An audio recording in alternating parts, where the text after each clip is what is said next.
Welcome once again to another bone-grinding episode of the Throne of Angels video blog. As always, I'm your host, Mr. Derek Osborne, here to show you a world in miniature.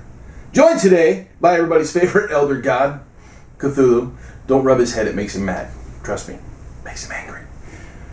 Well, as you all can see, we got a care package from our friends over at the Army Painter here this last week. So we're going to take a look at something very specific. Now, clearly I got the complete air paint set, as well as the skin tones paint set, but I'm not going to say most importantly, but how about most excitedly, the Speedpaint starter set. Now, this box is empty because the tray is over there with the paints in it. However, they did send me, from what I understand, all of the colors that will be available. So we will take a look at each bottle, but not each color. I only primed up 5 or 6 models. So we're only going to look at a few different colors. We're going to brush on and we're going to spray on. So today the viewpoint is going to be a little different than normal. We'll be spending a little bit of time. We will be spending a little bit of time at the airbrush station, as well as right behind the camera there at my hobby desk. So, with that in mind, let's just jump right to it, shall we?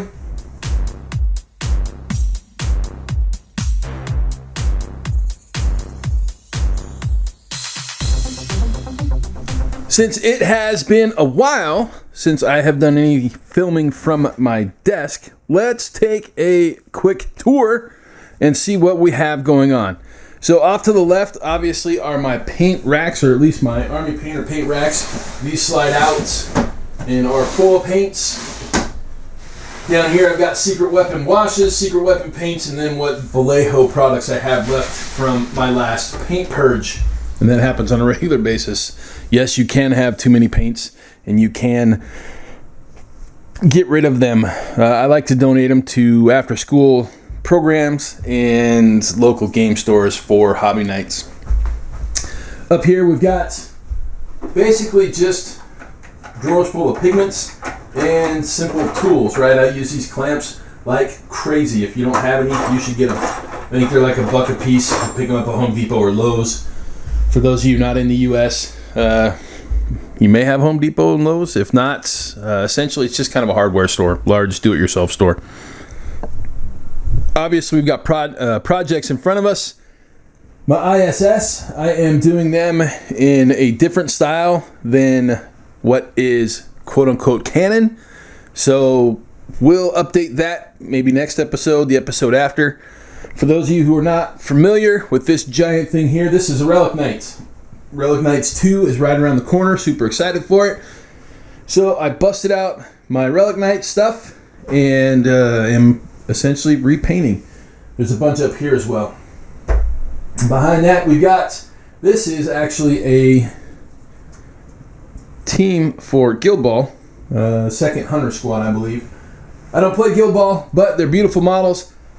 I want to paint them up and use them basically just for barbarians, for one of the random barbarian armies that I have been building. So from there, we will just go ahead and swing around. If I can get this thing loosened up, there we go. We'll swing around and take a look at what's right in front of us. Obviously, my paintbrushes and my wet palette and my primary working area. Up above is works in progress, essentially models that I've been working on for an extended period of time, way too long for some of them. Basic material over here, more projects down below, right? There's some projects, and then more projects up above. And more paints and more projects. What? More projects? You don't say. Yep, lots and lots of projects. I like to put stuff together, start things, get about halfway through something, and then I, and essentially get Raven Syndrome or see a squirrel and run off in a different direction. So there's a quick tour of the desk and what's going on with it right now. Let's take a quick look at the models I'll be using and the various paint names that are available for the Speedpaint line. Now, as I don't have an ideal setup for tutorials, because, well, this isn't a tutorial channel, this may not be like super great in regards to, you know, visuals, and I'll apologize up front for that, but I'll do my best. So we're going to take a quick look at the models we're going to be using for this test. So I have essentially 5 copies of this guy here. Get some light on him. And this is just a Sec 4 Security Force operative from the board game Mercs Recon. I have 5 of them, all basically primed with a zenithal highlight. And then I've got, for kind of an organic test, this werewolf. I believe it's from Greenbrier Games, if I remember correctly. It's been sitting on my desk for like 10 years. And I think they did a game for Fairy Tales, and I believe that's where he's from. So I'm going to take 2 of these and move them over to the airbrush area, because we'll be airbrushing those guys. Now let's take a look at the paint really quick. As you can see, I've got an Army Painter wet palette here, and I love it. It's a great wet palette. This does come, the starter set does come with a brush. It actually comes with this one. This is the Monster Brush. It has a good sized tip. This is one of the brushes that I really like from the Army Painter. I use these a lot for a number of things, but I like a larger brush. So we're going to look at all the colors. We have Greylord Gray. We have Hardened Leather, Pallid Bone, Blood Red, Orc Skin, Zealot Yellow, Fire Giant Orange, Crusader Skin, High Lord Blue, and Hive Dweller Purple. So that's what comes in the base set, obviously in the tray, out of the box, and with a brush. So we'll put these back really quick and grab the other 11, I believe it's 11, and have a look at those colors.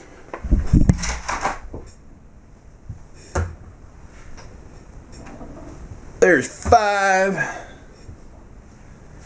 8, and I dropped one. 11. Make that drop 2. That's okay, that's the way to shake them up. Here we've got Grim Black,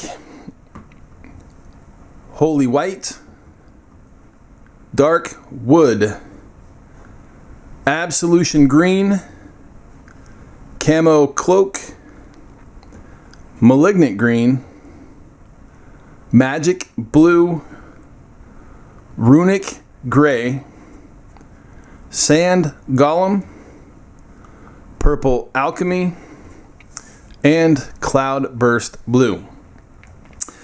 Now, as the Sec 4 plan for these guys anyways was to do greens and grays, I will use Absolution Green, Camo Cloak, and Runic Gray for those 3. On the werewolf, we will use Dark Wood and Sand Golem. I'm going to shake these really quick. We'll be right back and start some brush testing. All right, we are all shook up. Whoa, oh yeah. Sorry, little Elvis action there. Each one of these has a pair of mixer balls in them.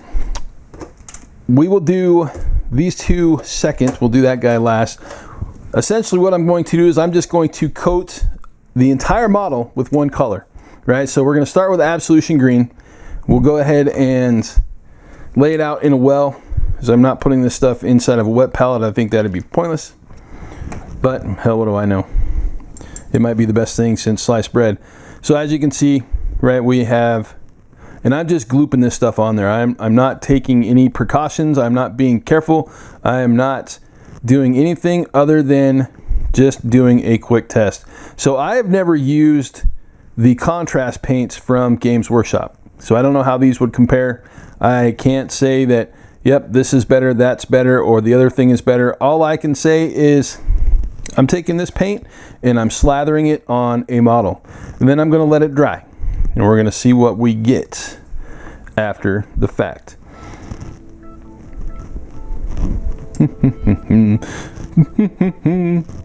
I'll put some music in here so you don't have to listen to me breathe. Obviously not going to do the gun because the gun isn't going to be green. Now, I am one of those guys where I do typically like to have an intelligent, even layer. Right, I'm okay with it pooling up in certain areas where I know there will be shadows, like under the knee, under belt pouches and things of that nature. But, you know, across the top, I want something a little bit more uniform. All right, we'll leave him to dry, and we will clean that brush, give it a quick dry, and start in with a new color. Let me clean that brush a little more because it's still got a little green in it. But these are really heavy pigmented paints, so that is to be expected. Now, the next one is going to be Camo Cloak. I do expect this one to be a little lighter green than what I'm using. I generally try to keep the same colors in my wells if you can't tell. And it is definitely time to clean them out. It has been a while.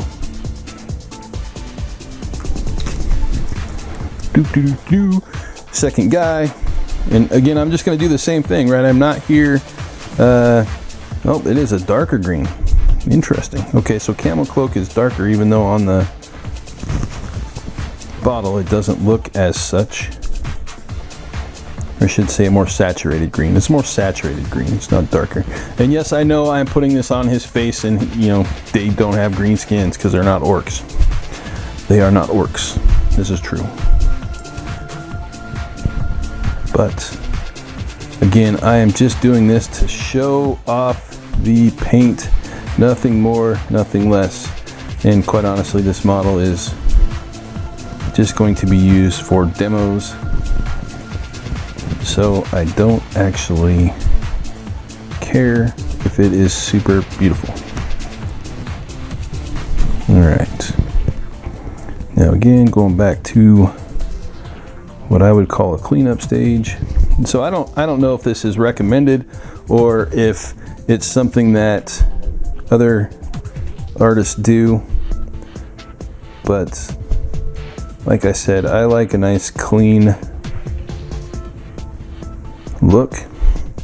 But these are new paints to me, so I have absolutely zero idea what I'm doing because I haven't done any work with them yet. All right, and then Runic Gray for the third one. So this is a bluish gray tint. Let's see how this one looks. And I will say this is a really good brush actually to use for this. It does hold a lot of paint. And typically when I paint, I usually use a size 3 or a size 4, which is just a little smaller than this brush here, but my preference is to use a larger brush with a good tip. I do generally use Artist Opus for most of my paint application when it comes to detail work, because their 4s hold a great tip. But for something like this, this monster brush is excellent.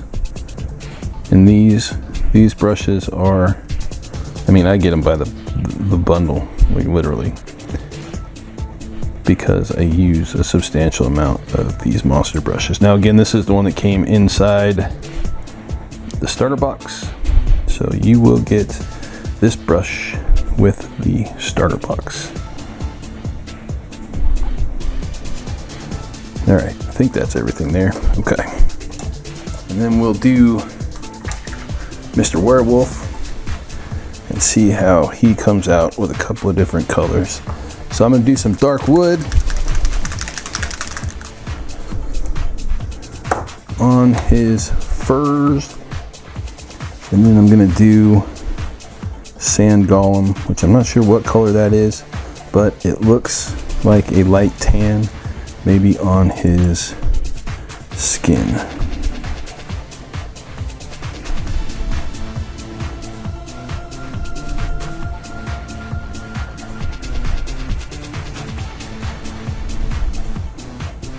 Again, I'm not being terribly careful with this. I just want to see what it does. And ultimately, at the end of the day, if I really like it, I'll just go back and redo this guy. If I go back and redo this guy. He's, like I said, been sitting on my desk for a long time.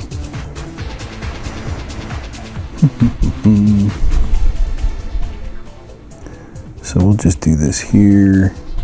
We'll do one arm. Maybe we'll do both arms and not his legs. We'll use a different color on his legs later on.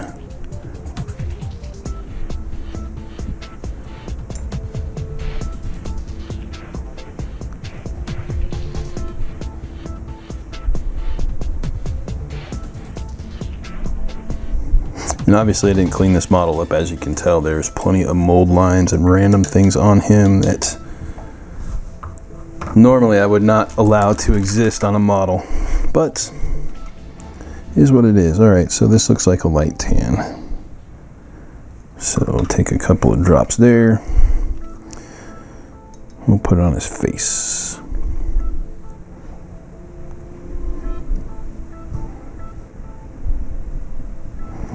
I actually like that color. It's a good color. And we'll polish up his arms with it. That way, since they're both wet, we get kind of a natural little blend.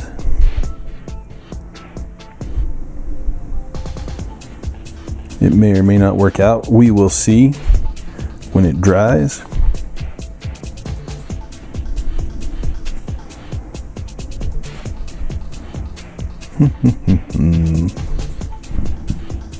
Yeah, this is kind of a, it almost looks like a stain for a table or wood project. Wrong one. There we go. And yes, I am totally being sloppy. And yes, I totally don't care because, like I said, we are just doing a little experiment, having some fun. But yeah, I do like this color, regardless of what it does. Okay. We are slathered on. We are gonna let these guys dry while we go over and spray some paint on a couple more Sec 4s with an airbrush. So let's move the camera. All right, here we are at the airbrush station. I've got 2 more Sec 4. I brought over the camo cloak and the runic gray so we can get a simple direct comparison in regards to what it looks like when you put it on with a brush and what it looks like when you throw it on with an airbrush. This happens to be one of Squidmar's favorite techniques with contrast paint. So we will throw a little bit of this camo cloak in here, spray down, clean the brush, and do the runic gray. So this is going to get noisy, so we'll put some music over it.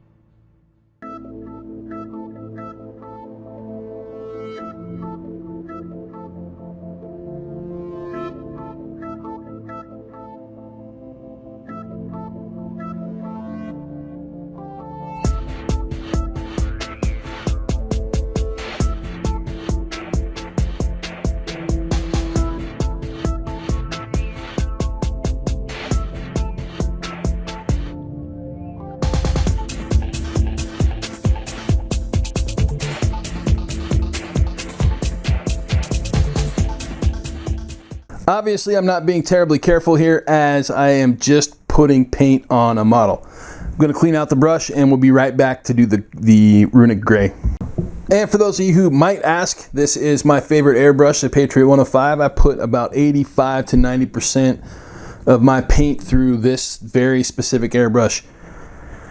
It's like the AK-47 of airbrushes. I drop this thing, I beat it up, I am just abusive to this thing and it just doesn't stop.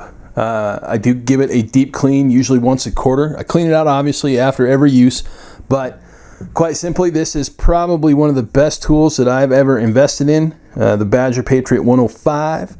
I will pretty much recommend this brush to anyone for any application, especially doing something like base coating and putting down your primary colors. It's perfect. More noise.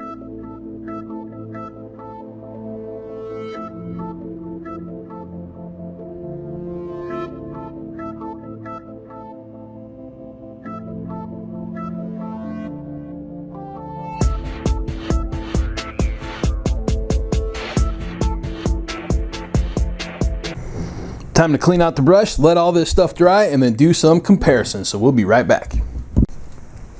So let's take a look at the werewolf first. I'm actually super impressed with what happened here. Let me see, can I get the camera close enough? We'll zoom in on that a bit because I want to keep him well lit. There we go. That is killer. So you guys saw me just slap on the two colors, right? Obviously dark wood for the fur, and then we used sand golem for the skin. That actually is like super impressive to me. It's not splotchy. There's some shading, some highlighting. Obviously no texture in there yet, but I mean, it is a fantastic way to start off an organic paint job. Holy cow, that's sick. It's totally sweet. As I get off frame there, I'm sorry. I'm looking at the model and not at the viewfinder. Should be looking at the viewfinder. Yeah, dude, that's badass. I mean, look at that. That is impressive. I'm impressed. So these two models here, these are the ones that came off of the Airbrush. These three up here, as we'll come out a little bit. These three up here are the ones that came, or I shouldn't say came, the ones that were brushed on. Dry time here was about 10 minutes, right? And the one area, the area that stayed wet the longest was right in here, and it was on all three of the brushed on models. This area here, obviously where it's the darkest, and I left the paint to pool, it took the longest to dry. So there really wasn't any areas here with this model, not even in here, that took too long to dry. This one was probably 5 or 6 minutes. These guys, the Airbrush guys, were like almost instantaneous. Now, Squidmar loves contrast paints and he loves putting them through the Airbrush, and he has a really good video on why. So we'll look at that actually in a second. Now this is the Absolution Green model. We'll zoom down a bit so we can see it a little bit better. I'll be honest with you, I was expecting some splotchiness with these paints, and it just isn't there. Because some of the stuff that I've seen from initial results with contrast paints, right, there's a splotchiness that I don't like. Now you guys saw me drop paint into the paint wells and pull it straight out, right? So this is the camo green, or the camo cloak, and I was thinking it was darker because it looked darker going on, but clearly it is not, right? So there's your, oh, what was it, Absolution Green? Let me double check that. Yep, Absolution Green versus the camo cloak. So Absolution there on the left, camo cloak on the right. Camo cloak obviously the lighter of the two greens. Now this one here on the left, this one on my left is the application with the Airbrush, where this one is the paint on. As you can see, the Airbrush definitely puts it on in a smoother coat, and because it dries like almost instantaneously, it doesn't quite give the same effect as the brush on. But man, look at the saturation on that. That is just absolutely spectacular. So it's just another tool in the toolbox, right? Another weapon in the arsenal. So this is that runic gray, right? Runic gray, yeah, runic gray. This is brushed on.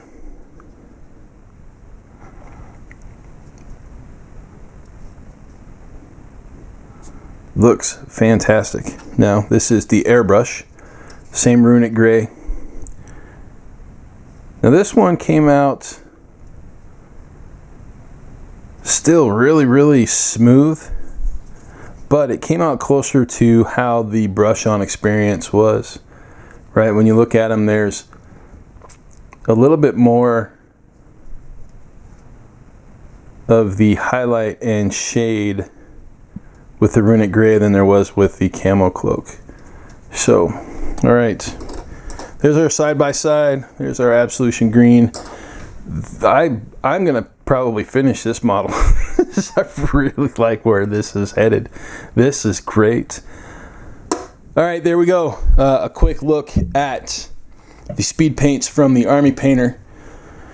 Let's go ahead and jump right into that wrap, shall we? And the wrap! So, historically, not a tutorial channel, right? I'm not here to teach you guys how to do hobby stuff. However, I do like to show every once in a while a product and how it may or may not change something in regards to my hobby process. Well, this clearly is going to. Whether you apply with a brush or with an airbrush, obviously you get two essentially different effects, right? I probably won't do a whole lot of brush application. I'll probably do a considerable amount of airbrush application. The enrichment of that pigment and the way that it tints, man, it's amazing. So, as I said, our boy Squidmar, his favorite paints right now are the contrast paints. I have not tried them. I don't pick up G-Dub paints for the most part, mainly due to the fact that 2 paint lines ago, when they had the Foundation series, I really didn't like the consistency of those paints. So I just stopped using them, moved to the Army Painter and to the various Badger brands, and pretty much those are my go-tos, right? They're both a thinner brand, and the way that I paint, it works best for my painting style. The speed paints, though, I will definitely say, I'm going to experiment a lot with these things. I'll add them to other paints. I will obviously use them as color tints. We've got the complete air set here. Excited to actually start putting this through the airbrush. I will say that some of the Army Painter paints standard right out of the pot are a little thick for the airbrush, but I've had the airbrush components thinner. I'd have to go look, but essentially the flow improver from TAP for their standard line for a long time now. Obviously, they use that to develop these products. I am really excited about the, what do they call it, the color triad for these as well, right? Oh, they already have metal mixing balls in them. Sweet, I was unaware of that. So 34 color triads in the air. But again, going back to the speed paints, super excited to see what we can get going with those. But as far as the speed paints go, Cthulhu approves. Don't rub his head, it pisses him off. And with that, thanks for joining me once again, and we will see you as always, hopefully, in 2.